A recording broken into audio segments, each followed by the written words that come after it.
제 생각에 각 지역별로는 활용할 수 있는 그런 공간들은 많을 것 같아요. 네. 벌써 오래전부터 왜 그 아이들이 줄어들면서 특히 이제 농어촌 같은 지역에 폐교들이 많아지고 그 폐교를 터전 삼아서 문화예술인들이 뭐 하는 이런 경우도 생기고요. 네. 도시 같으면은 공장들 이전한데 네. 폐공장들 많은데 뭐 서울 물레동 같은 데도 상당히 대표적인 예인데 네. 그런 곳에 문화예술인들이 또 모여가지고 뭐 거점이 되고 이런 게 많지 않습니까? 그런 거랑 어떻게 잘 연결하면 될 것 같은데요.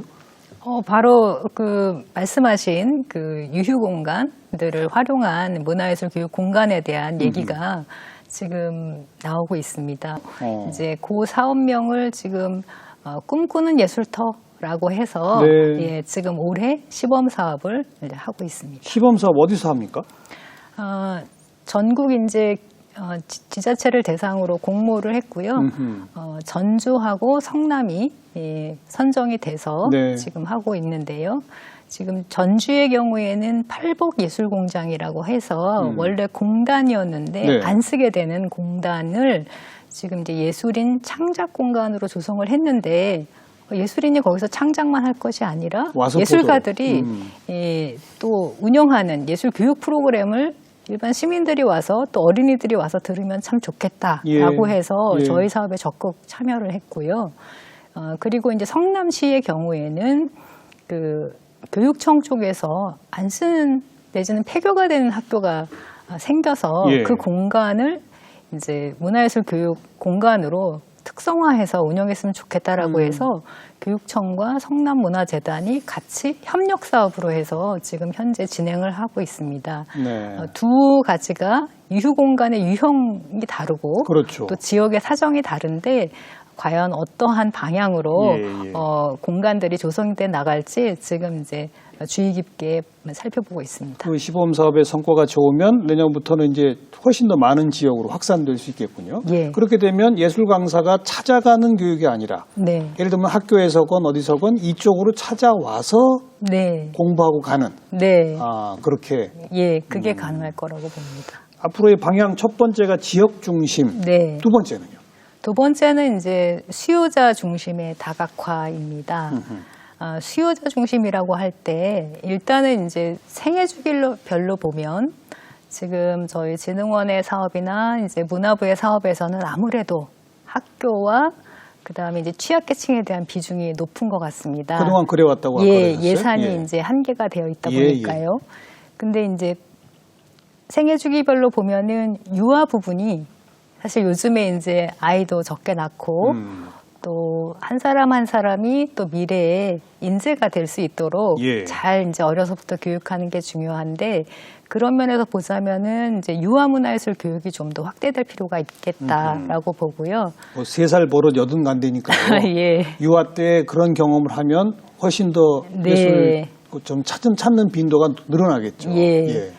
그리고 또 한 세대로는 이제 50 플러스 세대라고 해서 그 노인이 되기 전에 은퇴한 세대에 대한 부분입니다. 네. 그분들 시간은 많고 네. 할 일은 없고 예. 그죠? 예. 예. 그래서 저희가 이와 관련해서는 생애전환 문화예술 학교라고 하는 가칭을 지금 가지고 있는데요. 그 학교를 통해서 이분들이 문화예술 교육을 통해서 본인들이 그동안에 일하느라 또 가족이나 자녀들을 부양하느라 찾지 못했던 자신의 그 소질이나 개성을 찾고 네. 그것들을 또 통해서 사람들과 관계를 맺고 또 사회에 또 다른 의미로 봉사할 수 있는 또 사회적 역할을 할 수 있는 기회를 드릴 수 있지 않을까 싶어서 예, 제2의 인생은 문화예술과 함께 하실 수 있도록 저희가 좀 더 그 생애전환 문화예술 학교 쪽에 관심을 가지고 있습니다. 네. 그런 학교는 어디다 만듭니까? 지금 현재는 이제 올해는 시범 사업을 저희가 하고 있는데요.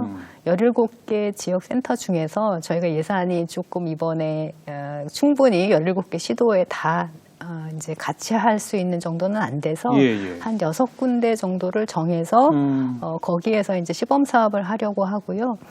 주로 이제 그 광역재단 쪽에서 많이 관심을 가지고 계십니다. 네. 그 말씀 듣다 보니까 요즘 박물관 같은 데 보면 네. 시민대학 같은 거 여는 데도 꽤 있지 않습니까? 네. 그런 거랑 연결해서 할 수도 있을 것 같은데요. 박물관뿐 아니라 큰 공연 시설이나 이런 것들도 네. 많으니까 예. 그런 곳에서 그런 시민대학 같은 거 하면서 50 플러스 그 예술 학교 뭐 네. 이렇게 연결할 수 있지 않겠습니까? 예. 굉장히 좋은 안이라고 생각을 합니다. 사실 이제 그 문화시설이 생각보다 많이 늘어난 것 같습니다. 네. 특히 이제 참여정부 이후에, 지방에서 직접 그 문화시설과 관련된 예산들을 신청할 수 있도록 그리고 그것을 가지고 조성할 수 있도록 하다 보니까 예. 이제 지금 뭐 도서관, 박물관, 미술관, 또 문예회관뿐만 아니라 요즘에는 문학관도 있고요. 그다음에 창작공간도 있고, 그다음에 또 최근에는 생활문화센터라고 해서 다양한 시설들이 이제 늘어났는데요. 예. 그런 시설들이 이제 고유의 뭐 기능들, 예를 들면은 도서관에서 도서를 이제 서비스하는 기능, 또 공연 시설에서 공연을 하는 기능 외에도 결국은 이제 그러한 시설들을 이용하는 사람들뿐만 아니라 또 그 잠재 고객에 대해서도 문화예술 교육을 활발하게 해야죠. 실시를 한다면 굉장히 예. 좋을 것 같습니다. 그러니까요. 예, 근데 이제 아직까지는 이제 관련된 기능이 있긴 있는데 적극 활성화되어 있다고 볼 수는 없을 것 같습니다. 그래서 이러한 시설들을 서로 연계하고 이러한 기관들이 문화예술 교육을 더 잘 할 수 있도록 지원을 한다면 더 좋아지지 않을까 생각하고요.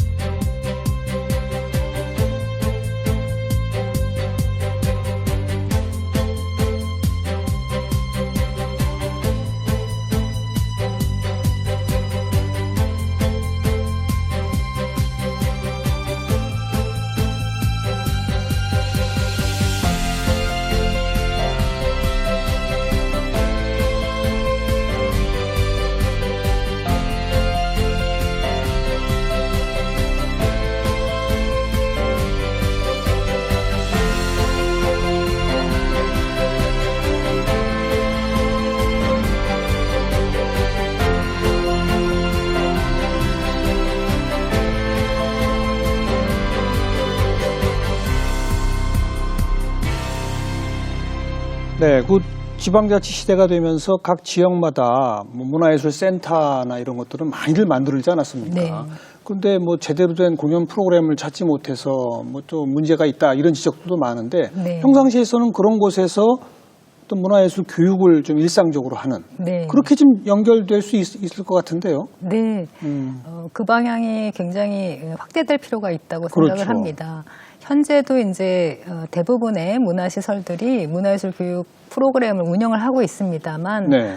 담당자도 부족하고 예산도 한계가 있다 보니 이제 굉장히 이렇게 활성화되어 있는 상태는 아닌 것 같습니다. 예. 이 부분이 활성화되고 서로 또 각각 기관들이 특성 있는 그런 프로그램들을 운영하고 그다음에 서로 네트워킹이 되고 정보가 교환된다면 맞아요. 사실은 지역에 있는 어디를 가면 항상 문화예술 교육 프로그램이 있다. 그리고 본인이 원하기만 하면 그것을 할 수 있다라고 하는 게 인식이 될 텐데 지금은 문화예술 교육을 하려면 어디를 가야 되지? 약간 그런 분들이 많이 있는 것 같습니다. 네. 그래서 말씀하신 것처럼 이미 많이 조성되어 있는 문화 기반 시설을 잘 활용하는 것이 중요하다고 봅니다. 뭐 아까 프랑스 얘기를 했습니다만 파리에 사는 어떤 분 얘기를 들어보면 그냥 동네 산책하다 어디든 가면 교육받을 수 있다고 하더라고요. 네. 그런 식으로 좀 확신이 네. 돼야 될 것 같고요. 예. 네. 자, 앞으로의 방향이 첫 번째 지역 중심 말씀하셨고 네. 두 번째는 이제 수요자 중심 말씀하셨고 네.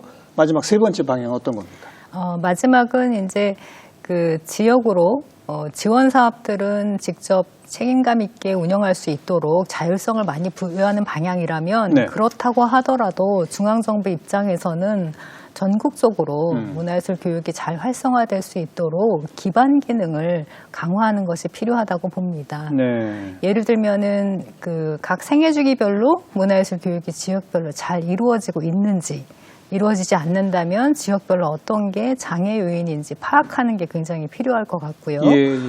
그런 면에서 보자면은 이제 지역 간 비교 통계 같은 것들이 현재는 없습니다.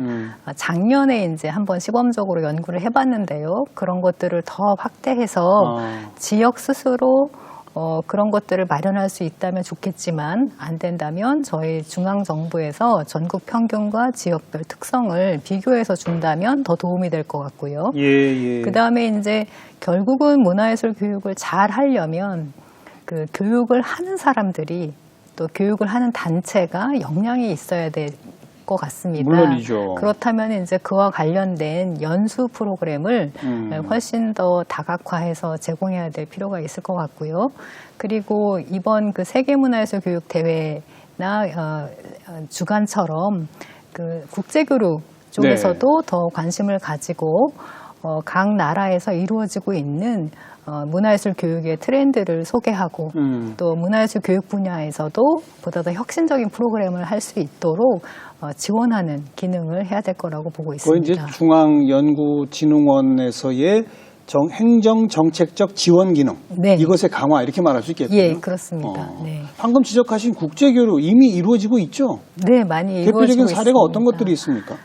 저희가 이제 국제교류 사업 중에서는 그 ODA 사업을 대표적으로 얘기를 할 수가 있을 것 같은데요. ODA라면 원조. 예. 지난번 그 평창올림픽 때 있었던 사업들 중에서 아트드림 캠프라고 하는 사업이 있습니다. 아트드림. 캠프.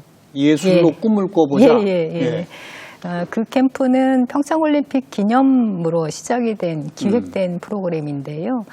눈이 오지 않는 그런 나라의 청소년들을 교육하고 그다음에 초청해서 이제 문화를 체험할 수 있게 해주는 그런 프로그램입니다. 동남아시아나 아프리카 이런데. 눈 구경 한 번도 못 해본. 그래서 처음에 이제 예술가들이 각 나라로 가서 그 청소년들을 대상으로 해서 교육을 하고 그 다음에 이제 그 친구들이 한국으로 와서 일단은 이제 평창 올림픽을 경험하고 또 눈썰매도 타고 그 다음에 이제 본인들이 그동안 이제 예술 교육을 통해서 배웠던 것을 발표하는 것을 한국에 와서 하는 프로그램이었는데요. 이 프로그램이 굉장히 반응도 좋고 또 의미도 있는 프로그램이어서 올림픽 유산 사업으로 정해져서 앞으로도 계속해 나갈 예정입니다. 그리고 또 이제 저희가 하고 있는 ODA 사업 중에서는 이제 지속적으로 하는 사업으로는 이제 베트남과 하는 사업이 있습니다. 베트남 라오카이성이라고 해서 그곳에 이제 그 정말 이제 그냥 사회적 또 교육적 환경이 굉장히 열악한 곳에 예술가가 파견이 돼서 거기에서 현지에 있는 교사들을 연수하고 교사를 연수한다. 그래서 오히려 그 교사분들이 학생들을 잘 가르칠 수 있게 돕고 또 간 김에 또 학생들을 대상으로도 직접 교육을 해서 그 성과들을 공유하고 또 그 지역사회하고 또 발표하고 하는 활동들을 했는데요. 그 사업을 이제 지금 몇 년째 계속해오고 있는데 이 사업이 좀 효과가 있어서 앞으로 저희가 인도네시아 지역으로 좀 확대해서 할 생각입니다. 아까 우리 국내에서도 이런 그 문화 소외 지역, 사회복지시설이나 뭐 이런 또 농어촌 상간벽지 뭐 이런 쪽 말씀하셨는데 지금 베트남이나 인도네시아나 이런 언급하시는 게 다 그 사업의 연장이라고도 볼 수가 있겠어요. 그렇습니다. 문화에 소외되어 있는 국가에 가서 원조하고 지원하는 한 번도 그런 경험을 못 해본 그런 나라의 아이들이 새로운 문화적 경험을 한번 하면 꿈이 달라지지 않습니까? 인생에 대한 꿈이. 어떤 아이의 인생을 바꿔놓을 수도 있는 소중한 기회를 주시는 거거든요, 사실. 사실 이제 예술 교육이 가지고 있는 굉장히 큰 장점 중에 하나는 예술 교육을 통해서 스스로의 자존감이 굉장히 높아졌다는 얘기가 많이 연구 결과로 나와요. 그 얘기 중에 하나는 이제 사실은 그 자존감이라고 하는 것은 자신이 뭘 할 수 있을지 잘 모르고 또 무엇을 원하는지 잘 모르는 단계에서 항상 이렇게 주눅이 들렸던 특히 이제 사회경제적으로 안 좋은 환경에 처해 있는 학생들이 이 문화예술 교육을 통해서 그런 것들을 마음껏 발휘할 수 있는 기회를 발견을 하고 거기에서 자신을 긍정하게 되고 자신을 긍정한 것이 또 타인과의 관계를 개선하는 데 도움이 되는 것 같습니다. 물론이죠. 자신감이 생기니까. 예. 그리고 그걸 통해서 같이 이제 공동 작업도 하게 되고 하면서 여러 가지로 다양한 효과를 많이 가져오고 있어서요. 이런 것들이 특히 사회경제적으로 네. 어려운 환경에 있는 청소년이나 또 계층에게는 중요한 것 같습니다. 그리고 그것은 국내뿐만 아니라 또 세계 시민의 하나인 우리나라 입장에서 그렇죠. 또 다른 나라에 대해서도 관심을 가져야 될 이유라고 생각합니다. 우리도 어려웠을 때 그런 도움 받았으니까 네. 이제 우리도 도움을 주고 예. 사실 지금 방금 언급하신 그런 거는 연구도 많이 되어 있고 네. 다큐멘터리나 이런 걸 통해서도 우리가 많이 접했어요. 네. 예를 들면 범죄자들 내지는 뭐 어떤 그 청소년들 사이에 갈등이나 이런 게 심각한 그런 학교 네. 이런 데서 예술 교육을 접목했더니 싸움이 없어지더라. 네. 범죄자들의 교화율이 높아지더라. 이런 건 많이 연구 입증되어 있는 거 아니겠습니까? 예, 그렇습니다. 찾아가실 곳은 점점 늘어나는군요. 네, 그러네요. 근데 이게 다 결국은 예산이 뒷받침돼야 되는 일인데 네. 아직 부족하죠, 예산이. 아무래도 그 예산의 부족을 많이 느끼게 됩니다.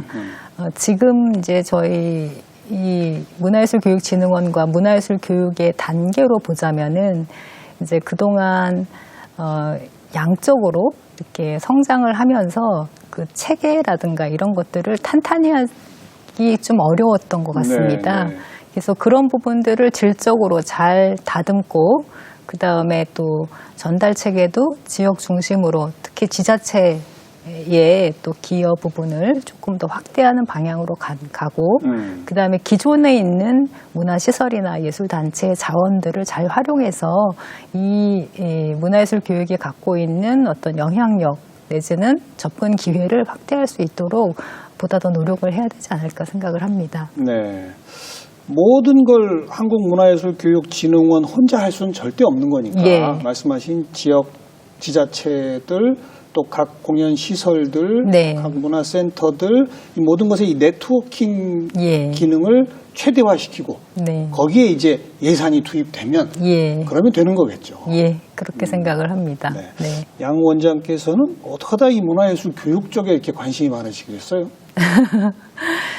사실 이제 저는 그 문화예술과 관련돼서 사실 미술가가 되고 싶은 꿈이 있었습니다. 오. 예.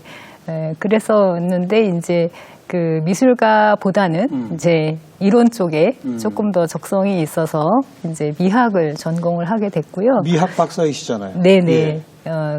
그러면서 이제 미학과 관련해서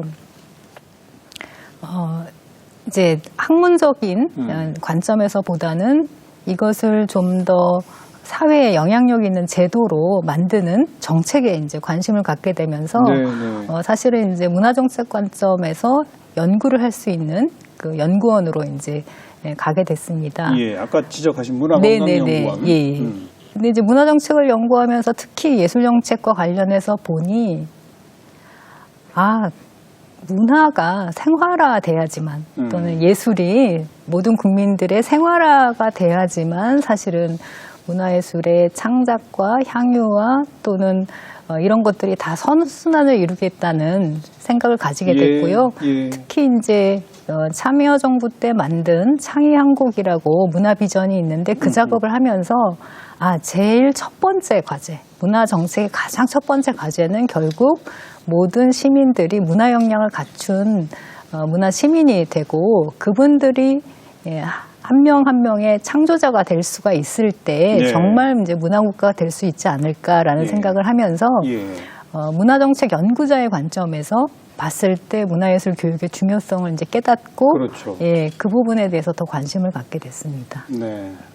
정부가 왜 문화예술진흥원 옛날에는 지금 문화예술위원회 이렇게 해서 뭐 각종 기금이나 뭐 이런 걸 가지고 문화예술인들의 저변 확대 또 그분들의 기본적인 창작 활동 지원을 위해서 쓰고 있는 예산이 많이 있지 않습니까? 네. 사실 그 예산보다 더 중요한 게 일반 국민들의 문화적 수양과 이런 부분들을 높이는 네. 교육 예산이 좀 증가되면 네. 사실은 그분들한테 이렇게 직접 지원해 주는 것보다 훨씬 효과가 크고 장기적일 수 있거든요. 네. 한번 이런 데 취미를 붙이시면 그분은 평생 고객이 되는 거 아니겠습니까? 네, 맞습니다. 네. 네, 사실 그 문화예술을 진흥하는 가장 장기적이고 지속 가능한 지원 정책 중에 하나가 문화예술 교육이라고 그렇죠. 생각을 하고요. 네. 그렇게 예술을 좋아하는 사람들이 늘어나고 또 그 사람들이 점점 더 사실은 문화예술과 관련된 강력한 고객이 되는 것이거든요. 그러니까요. 그런 면에서 이 분야에 훨씬 더 많은 투자가 있기를 바랍니다. 저희도 네. 문화예술교육진흥원의 예산 확대 네. 필요하다 지적해드리도록 하겠습니다. 네, 감사합니다. 오늘 나와주셔서 또 좋은 말씀, 귀한 말씀 잘 들었습니다. 고맙습니다. 네, 감사합니다. 네. 네, 왠지 어렵고 딱딱하게 느껴져서 뭐 음악회, 또 미술관 좀 꺼려지셨던 분들 우선 한국문화예술교육진흥원 사이트에 들어가셔서요. 교육 프로그램 뭐가 있나 이거부터 찾아보시고 조금 알면 더 가보고 싶은 그런 마음의 전환을 한번 느껴보시기 바라겠습니다. 오늘 여기까지입니다. 다음 시간 다시 뵙죠. 안녕히 계세요.